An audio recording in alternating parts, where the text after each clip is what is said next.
नमस्कार दोस्तों। कक्षा 10 साइंस के चौथे अध्याय की बात आज करते हैं। देखिए, कार्बन और उसके यौगिक। कार्बन और कार्बन के यौगिकों के बारे में आज अध्ययन करेंगे।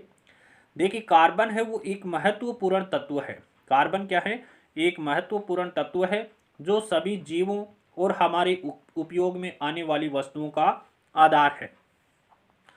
भूपर्पट्टी तथा वायुमंडल में अत्यंत अल्प मात्रा में कार्बन उपस्थित होता है।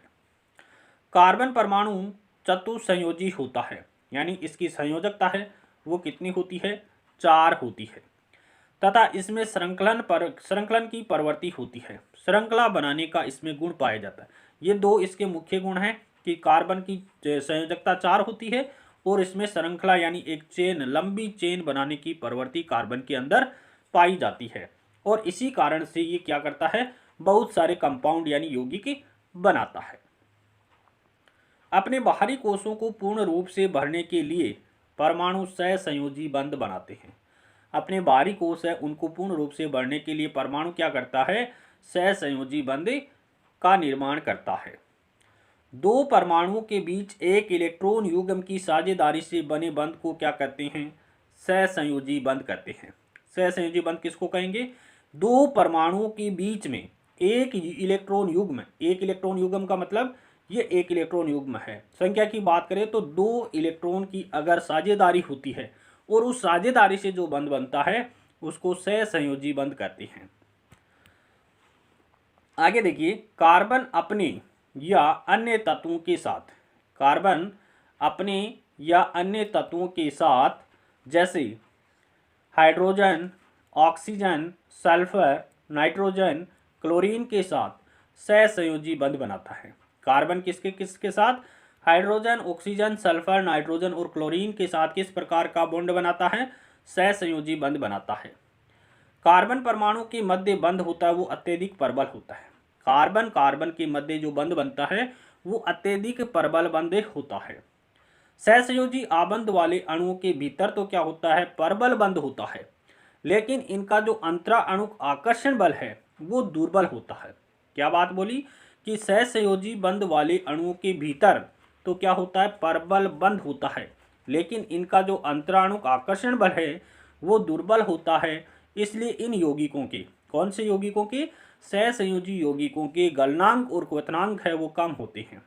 सहसंयोजी यौगिकों के गलनांक क्वथनांक कम होती हैं। कार्बन के अपरूप। प्रकृति में कार्बन विभिन्न भौतिक गुणों के साथ साथ भिन्न भिन्न रूपों में भी पाया जाता है। इसे क्या कहते हैं? अपर रूप कहते हैं। कार्बन के 3 मुख्य अपर रूप है: ग्रेफाइट, हीरा, फुलरेन। फुलरेन जिसमें कार्बन परमाणु की संख्या कितनी हो? 60 हो, उसे फुलरेन कहते हैं। ये कार्बन के मुख्य अपर रूप है। हीरा अत्यधिक कठोर होता है। हीरा कार्बन का अपर रूप है जो अत्यधिक कठोर होता है। ताप और विद्युत का क्या होता है? कुचालक होता है। जबकि ग्रेफाइट है वो भी कार्बन का अपर रूप है। ग्रेफाइट नरम होता है, चिकना होता है, विद्युत और ताप का सुचालक होता है। एकमात्र अधातु है ग्रेफाइट जो ताप और विद्युत का सुचालक होता है, क्योंकि इसके अंदर मुक्त इलेक्ट्रॉन पाए जाते हैं। फुलरीन में कार्बन की परमाणु फुटबॉल के रूप में व्यवस्थित होते हैं। किसमें? फुलरीन में। अब देखिए, हाइड्रोकार्बन किसे कहते हैं? कार्बन तथा हाइड्रोजन से बने यौगिकों को हाइड्रोकार्बन कहते हैं। किसके द्वारा बने यौगिकों को हाइड्रोकार्बन कहते हैं? कार्बन और हाइड्रोजन से बने यौगिक क्या कहलाते हैं? हाइड्रोकार्बन कहलाते हैं। इस प्रकार के यौगिक हाइड्रोकार्बन कहलाते हैं। हाइड्रोकार्बन में कार्बन परमाणु के मध्य एकल बंध के साथ द्विबंध, त्रिआबंध भी होते हैं तथा कार्बन परमाणु की श्रृंखला सीधी, शाखायुक्त या वलय के रूप में होती है। देखिए, हाइड्रोकार्बन में कार्बन परमाणु के मध्य एकल बंध भी हो सकता है, यानी सिंगल बंध भी हो सकता है, डबल बॉन्ड भी हो सकता है और ट्रिपल बॉन्ड भी हो सकता है। इसके साथ साथ कार्बन परमाणु की श्रृंखला सीधी भी हो सकती है, शाखाओं से युक्त हो सकती है, वलय यानी चक्रीय रूप में भी हो सकती है। कार्बन कार्बन एकल बंध युक्त यौगिक एल्केन कहलाते हैं। यानी कार्बन कार्बन के मध्य यदि सिंगल बॉन्ड होता है, एकल बंध होता है, तो उसे क्या कहते हैं? एल्केन कहते हैं। और एल्केन का सामान्य सूत्र क्या होता है? CnH2n+2 होता है। क्या होता है? एल्केन का सामान्य सूत्र CnH2n+2 2 होता है। और कार्बन कार्बन के मध्य जब द्विबंध हो, डबल बॉन्ड हो, तो ऐसे यौगिकों को एल्कीन कहते हैं। ऐसे यौगिकों को क्या कहते हैं? एल्कीन कहते हैं। और एल्कीन का सामान्य सूत्र CnH2n होता है। और इसी प्रकार बात करें कार्बन कार्बन के मध्य अगर त्रिबंध हो, ट्रिपल बॉन्ड हो, तो वो यौगिक एल्काइन कहलाते हैं। और एल्काइन का सामान्य सूत्र क्या होता है? CnH2n-2 होता है।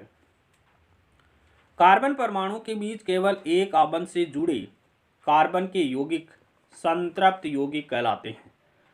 यानी जिनके मध्य एल्केन होते हैं वो संतृप्त यौगिक कहलाते हैं, या जिनके मध्य एकल बंध होता है। कार्बन कार्बन के मध्य अगर सिंगल बॉन्ड होता है तो उन्हें क्या कहते हैं? संतृप्त यौगिक कहते हैं। जबकि कार्बन कार्बन परमाणु के मध्य अगर द्विबंध, त्रिबंध, डबल बॉन्ड और ट्रिपल बॉन्ड हो, तो ऐसे यौगिकों को असंतृप्त यौगिक कहते हैं। समजातीय श्रेणी। देखिए, कार्बनिक यौगिकों की ऐसी श्रृंखला जिसमें कार्बन श्रृंखला में स्थित हाइड्रोजन को एक ही प्रकार का क्रियात्मक समूह प्रतिस्थापित करता है, तो उसे सहजातीय श्रेणी कहते हैं। जैसे कार्बन और कार्बन है, ये हाइड्रोजन से जुड़े होते हैं। अगर इन हाइड्रोजन को क्लोरीन क्लोरीन क्लोरीन विस्थापित करें तो इस प्रकार की श्रेणी को समजातीय श्रेणी कहते हैं। एल्कोहल, एल्डिहाइड, कीटोन तथा कार्बोक्सिलिक अम्ल जैसे क्रियात्मक समूह है, वो क्या करते हैं? कार्बनिक यौगिकों को अभिलाक्षणिक गुण प्रदान करते हैं। कार्बनिक यौगिकों के नामकरण में क्रियात्मक समूह की प्रकृति के अनुसार पूर्वलग्न या अनुलग्न का प्रयोग किया जाता है। देखिए, क्रियात्मक समूह के अनुलग्न किस प्रकार से है? क्रियात्मक समूह के अनुलग्न है वो किस प्रकार से है? एल्डिहाइड को OH से व्यक्त करते हैं। एल्डिहाइड का क्रियात्मक समूह को किस प्रकार व्यक्त कर सकते हैं? OH से। और इसके लिए अनुलग्न कौन सा लगाते हैं? ऑल लगाते हैं। एल्डिहाइड के लिए CHO का प्रयोग करते हैं। और ये क्रियात्मक समूह में किस रूप में जुड़ता है? CH डबल बॉन्ड O, इस प्रकार से ये जुड़ता है। कौन? एल्डिहाइड। और इसके लिए अनुलग्न अल का प्रयोग करते हैं। कीटोन है वो C डबल बॉन्ड O के रूप में जुड़ता है और इसके लिए ऑन अनुलग्न का प्रयोग किया जाता है। कार्बोक्सिलिक अम्ल है, इसके लिए कौन सा अनुलग्न प्रयोग करते हैं? ओइक एसिड का प्रयोग किया जाता है। और एकल बंध होता है तो उसको एल्केन कहते हैं। एकल बंध होता है तो उसको क्या कहते हैं? एल्केन कहते हैं। और एल्केन के लिए अनुलग्न का प्रयोग करते हैं एन का प्रयोग किया जाता है। कब? जब सिंगल बॉन्ड हो। और जब डबल बॉन्ड हो, द्विबंध हो, तो उसे एल्कीन कहते हैं। एल्कीन के लिए अनुलग्न का प्रयोग करेंगे ईन। इसी प्रकार त्रिबंध हो, ट्रिपल बॉन्ड हो, तो उसको एल्काइन कहते हैं। एल्काइन के लिए अनुलग्न आइन का प्रयोग किया जाता है। देखिए, कार्बन तथा उसके यौगिक हमारे ईंधन के प्रमुख स्रोत होते हैं। इनके दहन से CO2 तथा H2O बनती है। किसके? कार्बन और उनके यौगिक है वो ईंधन के मुख्य स्रोत है।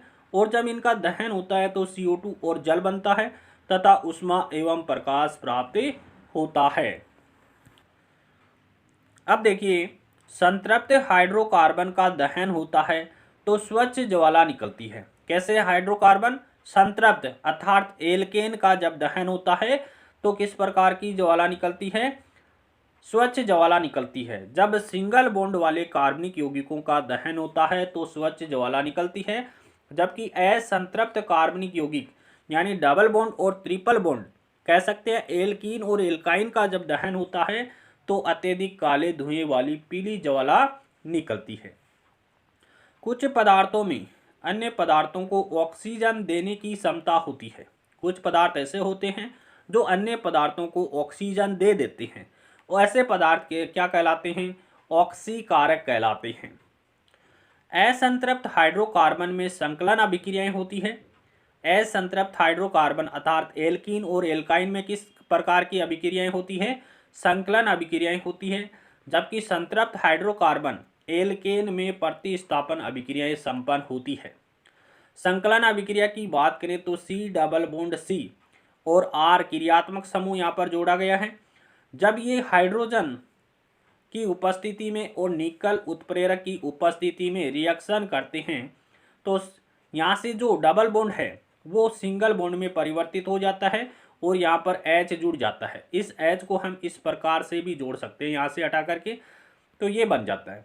प्रतिस्थापन अभिक्रिया की बात करें तो मेथेन CH4 प्लस Cl2 सूर्य के प्रकाश की उपस्थिति में CH3Cl का निर्माण करते हैं प्लस HCl अम्ल उत्पन्न होता है। आगे देखिए, सामान्यतः एथेनॉल को एल्कोहल कहा जाता है। एथेनॉल को क्या कहते हैं? एल्कोहल कहते हैं और यह कमरे के ताप पर द्रव अवस्था में होता है। एथेनॉल सोडियम से क्रिया करके हाइड्रोजन गैस उत्सर्जित करता है, जबकि गर्म व सांद्र H2SO4 से क्रिया करके एथीन बनाता है। एथीन का सूत्र क्या होता है? CH2 डबल बॉन्ड CH2 होता है, जो क्या है? असंतृप्त कार्बनिक यौगिक है या असंतृप्त हाइड्रोकार्बन है। शुद्ध एथेनोइक अम्ल, जिसे एसिटिक अम्ल कहते हैं, को ग्लेशियल एसिटिक अम्ल भी कहते हैं, क्योंकि इसका जो गलनांक है वो 290 केल्विन होता है। अतः यह ठंडी जलवायु में शीत के दिनों में जम करके बर्फ के समान जम जाता है। कौन? एसिटिक एसिड, जिसे एथेनोइक अम्ल भी कहते हैं। कार्बोक्सिलिक अम्लों की क्रिया अम्ल उत्प्रेरक की उपस्थिति में एल्कोहल से कराने पर एस्टर बनते हैं और इस क्रिया को क्या कहते हैं? एस्टरीकरण कहते हैं। देखिए, एथेनोइक अम्ल, जिसका रासायनिक सूत्र CH3COOH है, क्रिया करेगा एथेनॉल के साथ C2H5OH के साथ। अम्ल की उपस्थिति में अभिक्रिया करके एस्टर का निर्माण करता है। देखिए, CH3 C double bond O C2H5, ये एस्टर है। एस्टर का निर्माण होता है प्लस जल का निर्माण होता है।